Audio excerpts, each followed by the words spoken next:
गांव हजारीपुर में एक छोटा सा परिवार रहता था। नीलम और उसका 8 साल का बेटा राजीव, उम्र करीब 14 वर्ष।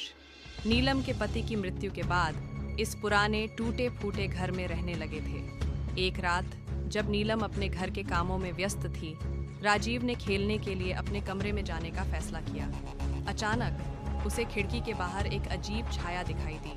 उसने सोचा कि यह उसकी आंखों का भ्रम होगा और वह खेल में मशगूल हो गया।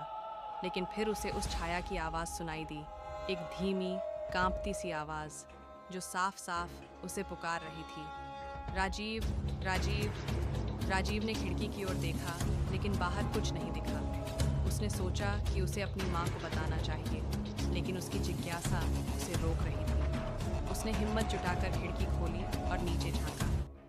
वहाँ एक बूढ़ी औरत खड़ी थी, जिसने एक पुरानी साड़ी पहन रखी थी और उसका चेहरा झुर्रियों से भरा हुआ था। राजीव ने कांपती आवाज़ में पूछा, तुम्हें क्या चाहिए? वह औरत धीरे धीरे बोली, मैं तुम्हें कुछ दिखाना चाहती हूँ, बाहर आओ। राजीव को डर लग रहा था, लेकिन उसकी जिज्ञासा उसे बाहर ले गई। जैसे ही वह नीचे आया, उस औरत ने उसे एक छोटे सुनसान घर की ओर इशारा किया। वह बोली, यहाँ आओ। राजीव धीरे धीरे उस घर की ओर बढ़ा। घर के अंदर एक गहरी अंधेरी सुरंग थी। उसने उस सुरंग में कदम रखा और जैसे ही उसने आगे बढ़ना शुरू किया, उसे एक अजीब सी ठंड महसूस हुई। उसके पास एक टॉर्च थी, जिसे उसने जलाया और वह सुरंग में आगे बढ़ा। अचानक उसकी टॉर्च बंद हो गई और वह पूरी तरह अंधेरे में था।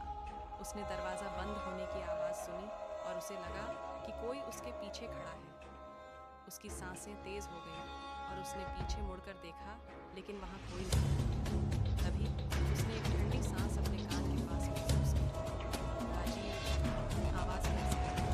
राजीव ने भागने की कोशिश की, लेकिन उसके पांव ठिठक गए। वह चीखते हुए गिर गया और उसे लगा कि कोई अदृश्य शक्ति उसे खींच रही है। उसकी चीखें सुरंग के अंधेरे में गुम हो गईं। अगली सुबह नीलम ने राजीव को घर में नहीं पाया।